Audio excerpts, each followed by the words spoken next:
Video देख रहे मेरे सभी साथियों का स्वागत है आपके अपने YouTube प्लेटफॉर्म बैक बेंचर्स पाठशाला पर। दोस्तों, हम पढ़ रहे हैं पंजाब की जीके।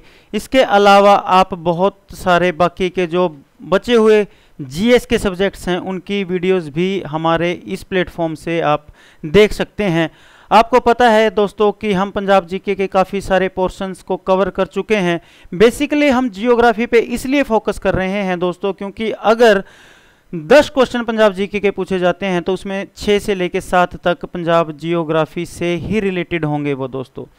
तो पंजाब जीके का जितना भी कंटेंट है वो आप यहाँ से कलेक्ट करके आप अपनी तैयारी को बहुत अच्छे से और बहुत स्ट्रॉन्ग कर सकते हैं आप अपनी पंजाब जीके को। सो हम आज शुरू करने वाले हैं पंजाब जीके का एक नया topic, drainage system and water resources.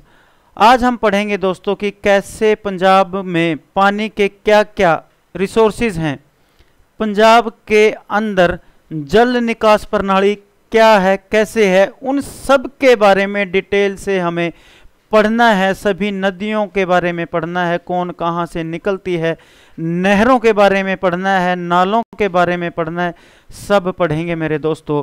So start करते हैं। तो सबसे पहले अगर मैं बात करूं दोस्तों सरफेस वाटर की।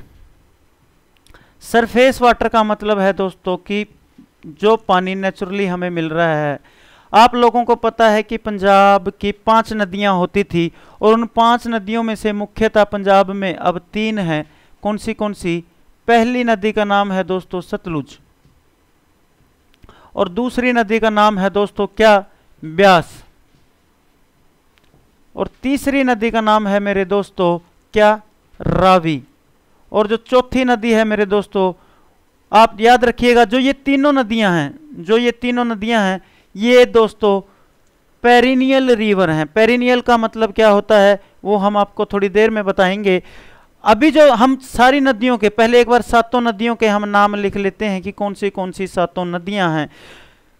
इसके अलावा क्या बच गया मेरे दोस्तों? इंडस के बारे में भी आपको पता है। और 5वीं नदी कौन सी बच गई मेरे दोस्तों? जेहलम के अलावा देखिए कौन सी बच गई है? चनाब। और चनाब के बाद दोस्तों क्या बच आती है? सरस्वती। ये वह नदियां हैं दोस्तों जिनके नाम से पंजाब का नाम सपत सिंधु पड़ा था। अगर इनके प्राचीन नाम की बात करें तो इसका सतलुतरी नाम होता था, सतलुतरी या फिर सतुदरी। उसके अलावा मेरे दोस्तों ब्यास का नाम आप याद रखिएगा, क्या नाम था? विपास। रावी का नाम दोस्तों क्या था? पुरुषनी। ये हम पीछे करवा चुके हैं। इंडस का नाम था दोस्तों सिंध और जेहलम का नाम था दोस्तों वितास्ता। ये इतनी जल्दी में इसलिए करवाए जा रहे हैं क्योंकि पीछे हो चुके हैं। चनाब का नाम था मेरे दोस्तों अस्किनी और सरस्वती का नाम दोस्तों आपको पता ही है क्या था? सुरुस्ती। इसके अलावा ये जो नदियां हैं देखो, ये जो सरस्वती नदी है ये अब सूख चुकी है मेरे दोस्तों, ठीक है। और उसके अलावा जो ये 2 और 2 4 और 1 5 ये मुख्य नदी है और ये 5 नदियां इस नदी में आके गिरती हैं। इसके अलावा एक नदी का और हम जिक्र करेंगे दोस्तों ताकि हम आगे प्रोसीड कर सकें, घग्गर नदी का। ये घग्गर नदी का पुराना नाम क्या था दोस्तों? द्रिशादवती नाम था दोस्तों। और ये क्या है? एक सीजनल रिवर है। सीजनल रिवर मतलब कि इसमें सिर्फ किसी एक सीजन में पानी आता है, बारिश के समय में। इसको डिफंक्ट सरस्वती भी कहा जाता है कि वो सरस्वती जो अभी फंक्शनल रूप में नहीं है। ये नदियां थी मेरे दोस्तों। पीछे के लेक्चर आप देख लीजिएगा, इनकी ट्रिक्स भी आप लोगों को बताई हुई है और उसके बारे में आपको ज़्यादा डिटेल उन्हीं वीडियोस में मिल सकती है और उनकी ट्रिक्स भी आपको वहाँ पे बड़ी आसानी से मिल जाएगी और आपको ये नाम बहुत अच्छे तरीके से याद हो जाएंगे मेरे दोस्तों। अब उसके बाद जो हमें पता करना होता है कि जो रिवर है, देखो रिवर उनके प्राचीन नाम हो चुका है, क्या क्या उनके नाम है। उसके बाद हमने आपको पढ़ाया था एक कंडी रीजन, और हमने पढ़ाया था कि कंडी रीजन में अच्छी खासी बारिश होती है। लगभग 125 सेंटीमीटर के करीब हमने बताया था कि वहां पे बारिश होती है। और जो ये कांडी रीजन है दोस्तों, ये पूरी तरह से अपने पानी के लिए किस पे निर्भर करता है? बारिश पे। अगर बारिश हो गई तो यहां पे इरिगेशन, चाहे पीने का पानी हो या फिर सिंचाई के लिए पानी हो, इरिगेशन के लिए पानी हो, सभी के लिए सभी जगहों पे कंडी रीजन बारिश के पानी पे निर्भर करता है। तो इस दिक्कत को दूर करने के लिए, ताकि कंडी रीजन की पानी की जो समस्या है उसको दूर किया जा सके, उसको दूर करने के लिए दोस्तों क्या किया गया? ये प्रस्ताव दिया गया कि जो एक प्रोजेक्ट आप पढ़ेंगे, कंडी कैनल प्रोजेक्ट आप पढ़ेंगे आगे, उसमें सम्मिलित करने की योजना, कि इस पूरे को इसमें सम्मिलित कर लिया जाए। दोस्तों लगभग कंडी रीजन का 50% हिस्सा कवर कर चुके हैं मेरे दोस्तों। 50% हिस्सा इस कंडी कैनल प्रोजेक्ट में हम कवर कर चुके हैं इस रीजन का, बाकी के पे अभी काम चल रहा है। उसके बाद दोस्तों आपसे क्या पूछा जाएगा? एक चीज आप लोगों को एक बात बहुत अच्छे तरीके से याद रखनी है कि जो हमारा ग्राउंड वाटर है, धरती के अंदर का पानी है, उसकी रिपोर्ट पेश करता है एक बोर्ड जिसको हम कहते हैं सेंट्रल ग्राउंड वाटर बोर्ड। ये बोर्ड दोस्तों ये बताता है कि किस किस जगह का ग्राउंड वाटर कम हो रहा है, किस किस जगह का ग्राउंड वाटर बढ़ रहा है।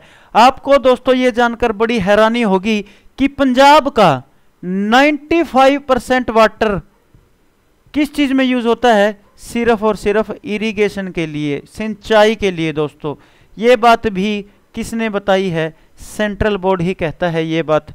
उसके बाद सेंट्रल बोर्ड ने अपनी रिपोर्ट पेश करी और उस रिपोर्ट में सेंट्रल बोर्ड ने कहा कि सबसे ज्यादा ग्राउंड वाटर डिप्लीशन, यानी कि सबसे कम, सबसे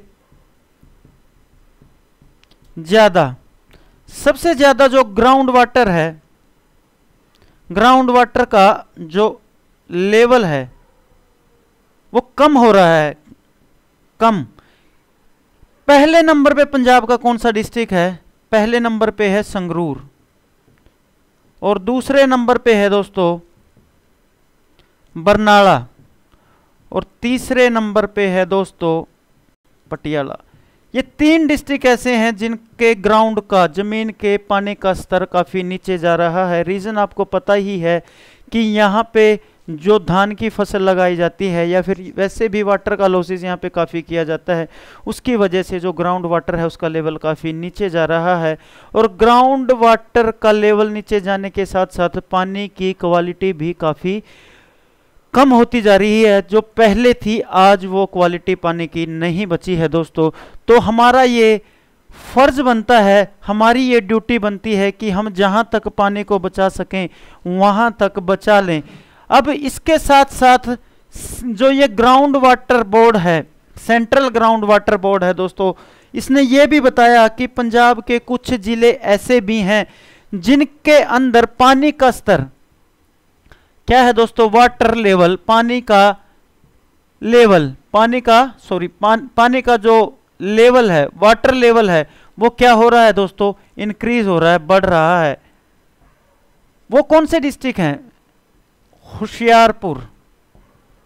होशियारपुर, और जो दूसरा डिस्ट्रिक्ट है मेरे दोस्तों वो है मुक्तसर। ये 2 ऐसे डिस्ट्रिक्ट हैं जिनका ग्राउंड वाटर का लेवल क्या है दोस्तों? बढ़ता ही जा रहा है। ध्यान रखिएगा, ये छोटी छोटी जानकारी काफी बार पूछ ली जाती है। इसके बाद हमें एक चीज पढ़नी होती है दोस्तों, पंजाब सरकार ने फरवरी 2018 में एक योजना चलाई थी जिसका नाम था अमृत योजना। ये अमृत योजना क्या थी दोस्तों? ए से बना अटल, एम से बना मिशन, अटल मिशन किसके लिए? अटल मिशन फॉर रिजुविनेशन, यानी कि पानी के स्तर को बनाए रखना, एंड अर्बन, शहरी दोस्तों, अर्बन ट्रांसफॉर्मेशन, ये इसकी फुल फॉर्म है दोस्तों, ट्रांसफॉर्मेशन। इसके तहत क्या काम किया गया? इसके तहत मेरे दोस्तों पूरे पंजाब के अंदर जो टैप्स हैं, जो पानी की टूंटियां हैं, उनके कनेक्शन प्रोवाइड करवाए गए थे। पूरे पंजाब में 1.45 लाख टैप कनेक्शन, टूंटियों के कनेक्शन पंजाब में लगाए गए थे ताकि पानी का स्तर को बचाया जा सके। क्योंकि अगर घरों में सबमर्सिबल होंगे दोस्तों तो उसका पानी हम ज़्यादा यूज़ कर लेते हैं। बजाय इसके सरकार ने सोचा कि क्यों ना घर घर पे जो हमारा वाटर कनेक्शन पहुंचा दिया जाए ताकि वहाँ के लोग लिमिटेड पानी को यूज़ करें, पीने का पानी साफ सुथरा उन तक पहुंच सके और ग्राउंड वाटर को भी दोस्तों बचाया जा सके। जो लेवल डिप्लीट हो रहा है, कम हो रहा है, उसकी पूर्ति किसी ना किसी तरीके से की जा सके। ये अमृत योजना थी मेरे दोस्तों। पुराने नामों के साथ साथ एक जो चीज़ है आपसे क्या पूछी जा सकती है, आपसे पूछा जा सकता है मेरे दोस्तों कि पंजाब के अंदर मुख्यतः कितनी नदियां बची हैं? 3। तीनों में से सबसे पहले 3 नदियां कौन सी? सतलुज, उसके बाद ब्यास और उसके बाद रावी। रावी तो दोस्तों आपको पता है सिर्फ ऊपर के 3 डिस्ट्रिक्टों में थोड़े से हिस्से में ही जाती है। कौन से में? पठानकोट, अमृतसर और गुरदासपुर, तीनों में। अब पहला रैंक सबसे लंबी पंजाब में, दूसरी और तीसरी। इसकी लंबाई, सतलुज की लंबाई है दोस्तों 1450 किलोमीटर, ब्यास की लंबाई है दोस्तों 470 किलोमीटर, और जो रावी है इसकी टोटल लेंथ तो है, टोटल लेंथ यानी कि चाहे पाकिस्तान तक, जब तक ये इंडस में जाके नहीं मिलती वहां तक इसकी लेंथ है मेरे दोस्तों 720 किलोमीटर। इससे 720 किलोमीटर में से दोस्तों 320 किलोमीटर कहां पे है? 320 किलोमीटर कहां पे है? इंडिया के अंदर। ये इंडिया के अंदर है। और इंडिया के अंदर भी दोस्तों क्या है? 162 किलोमीटर तो है पंजाब में दोस्तों रावी का जो एरिया है, और बाकी का जो बचा हुआ है वो है हिमाचल प्रदेश में। ये जो नदियां हैं सतलुज और रावी, ये मुख्यतः वो 2 नदियां हैं दोस्तों जो इंडिया का पाकिस्तान के साथ मैक्सिमम बॉर्डर बनाती हैं। ठीक है, तो उसके बाद हम आते हैं नेक्स्ट टॉपिक पर। बहुत सारी चीजें पढ़नी है हमें इस ड्रेनेज सिस्टम में, बहुत सारी नहरों के नाम पढ़ने हैं, सब चीजों के नाम हम पढ़ेंगे। घबराइए नहीं, धीरे धीरे हम इसको कवर कर लेंगे, घबराने की कोई ज़रूरत नहीं है, अच्छे से कवर करेंगे। उसके बाद दोस्तों जो आपसे पूछा जाता है कि जो नदियां हैं, 7 नदियां हमने पढ़ी थी, उनमें मुख्य नदी कौन सी है? मुख्य नदी है दोस्तों इंडस रिवर। तो धीरे धीरे करके हम इन नदियों के बारे में पढ़ते हैं। तो शुरुआत करते हैं पहली नदी से दोस्तों, इंडस रिवर से। बहुत ज्यादा डिटेल में, बहुत ज्यादा मैप के साथ हम इसको जियोग्राफी में भी कवर करेंगे, बहुत डिटेल में कवर करेंगे, बट पंजाब जीके में हमें इसका जितना पोर्शन रिक्वायर्ड है, जितने की हमें ज़रूरत है, हम उतना ही डिस्कस करेंगे। सबसे पहले दोस्तों हम देखते हैं कि इसका ओरिजिन कहाँ से हुआ, कहाँ से निकली ये नदी। ये नदी निकली मेरे दोस्तों, आप लोगों को पता होगा कि एक मानसरोवर लेक है, मानसरोवर लेक है। ये मानसरोवर लेक कहां पे है मेरे दोस्तों? ये कैलाश रेंज में है। कैलाश रेंज, रेंज होता है पहाड़ियों की श्रृंखला, और ये कैलाश रेंज कहां पे है मेरे दोस्तों? तिब्बत में। इसके साथ मानसरोवर लेक के पास एक ग्लेशियर पड़ता है दोस्तों जिसका नाम है रेमू ग्लेशियर, और ये जो इंडस रिवर है वो इस रेमू ग्लेशियर से निकलती है मेरे दोस्तों। फिर उसके बाद पूछा जाएगा आपसे इसकी लेंथ। लेंथ इसकी है दोस्तों 3180 किलोमीटर। ध्यान रखिएगा मेरे दोस्तों, बहुत दफा ये बात पूछ ली जाती है कि इंडस रिवर का बेसिन, इंडस रिवर बेसिन, उसकी लेंथ बताओ। बहुत जगह पे आपको 2880 मिलेगा, पर उसके साथ एक शब्द और जुड़ा मिलेगा, रिवर बेसिन। ध्यान रखिएगा, कई दफा 3180 ना दे के वो रिवर बेसिन नाम दे के इंडस के आगे आपको बोल देगा 2880। ध्यान रखिएगा 2880। अगर वो पर्टिकुलर पूछ रहा है कि इंडस की लेंथ कितनी है, 3180 बता दीजिएगा। अगर उसने रिवर बेसिन शब्द ऐड कर दिया है साथ में, रिवर बेसिन क्या होता है इसके बारे में भी हम जियोग्राफी में ही डिस्कस करेंगे, तो 2880। इंडिया में कितनी है श्रीमान? इंडिया में है 1114, और अगर रिवर बेसिन ऐड होगा तो वहां पे आपको 709 किलोमीटर दिखेगा। ठीक है, मुख्यतः आपसे ये वाली वैल्यू पूछी जाती है। ये जो वैल्यू है ये ज्यादातर उन एग्जाम्स में पूछी जाती है जो थोड़े से हम कह सकते हैं कि क्लासी एग्जाम बोल दो, या फिर ये बोल देते हैं कि थोड़ा सा एग्जामिनर को टफ बनाना है। उसके बाद हमने पढ़ लिया कहां से निकली, उसकी लेंथ कितनी है। इंडिया में दोस्तों कहां से एंटर करती है ये? इंडिया में ये एंटर करती है मेरे दोस्तों, आपको पता होगा एक यूनियन टेरिटरी का नाम, एक केंद्र शासित प्रदेश का नाम लद्दाख। वहां ये कहां एंटर कर जाती है? इंडिया के अंदर।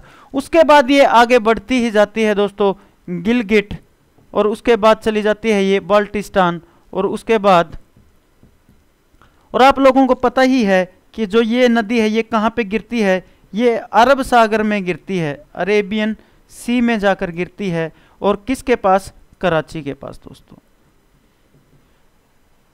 आप ध्यान रखिएगा, ये जो नदी है किस तरफ फ्लो कर रही है? ये वेस्टवर्ड, पश्चिम दिशा की तरफ अपना फ्लो है इसका।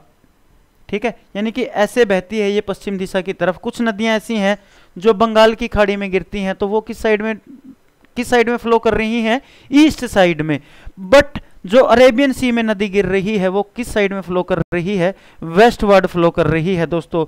इसके बाद इंडस रिवर का पूछा जाता है कि जो उसकी ट्रिब्यूटरीज है मेरे दोस्तों, ट्रिब्यूटरीज होती हैं दोस्तों सहायक नदियां। सहायक नदियों के नाम पढ़ेंगे हम, कुछ ही सहायक नदियां हमें पढ़नी है पंजाब जीके में। जैसे 5 नदियां, 5 तो वही नदियां जिनसे पंजाब बना है, 5 वही नदियां। कौन सी? सतलुज, झेलम, रावी, चनाब और ब्यास। ये 5 नदियां। इनके साथ साथ और कौन सी? एक है दोस्तों स्कार्दू, उसके बाद उससे अगली है दोस्तों श्योक, उसके बाद मेरे दोस्तों एक है जस्कर, उसके बाद मेरे दोस्तों क्या बच जाता है? गिलगिट, और एक और हम पढ़ लेते हैं दोस्तों द्रास। ये कुछ नदियां आपको याद रखनी है जो कहां पे आके मिलती हैं। ये सारी की सारी नदियां कहां पे आके मिलती हैं मेरे दोस्तों? इंडस रिवर में आके मिल जाती हैं। और इंडस रिवर में मिलने के बाद आपने एक बात पढ़ी होगी, पंजनाद। पंजनाद क्या होता है? जहां पे ये 5 नदियों का संगम हो जाता है, 5 नदियां मिलके इकट्ठी हो जाती हैं, वहां पे बनता है पंजनाद।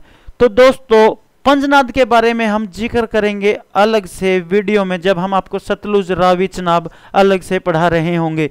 उसके बाद इंडस रिवर की एक मानता है दोस्तों, ध्यान रखिएगा, आपने बहुत बार स्टोरी सुनी होगी या फिर अपने पूर्वजों से सुना होगा कि प्राचीन समय में यह बोला जाता था कि हिंदू धर्म में यह बोला जाता था, खासकर हिंदू धर्म में, कि जो व्यक्ति इंडस रिवर को पार कर लेता है तो उसका धर्म भ्रष्ट हो जाता था। ये बड़ी मानता थी दोस्तों पहले। तो कोई भी हिंदू जो होता था वो इंडस रिवर को पार करके दूसरी साइड में नहीं जाता था। हालांकि इसके पीछे कुछ और लॉजिक थे, उनके बारे में हम जिक्र करेंगे जब हम एक हिस्ट्री में जब इसको कवर करेंगे इंडस रिवर को। तो उसके बाद इसका एक चीज पूछ ली जाती है दोस्तों, इसका उपनाम, इसको एक नाम से और जाना जाता है। क्या है? आप लोग देखिए, इसका नाम है ब्रेड बास्केट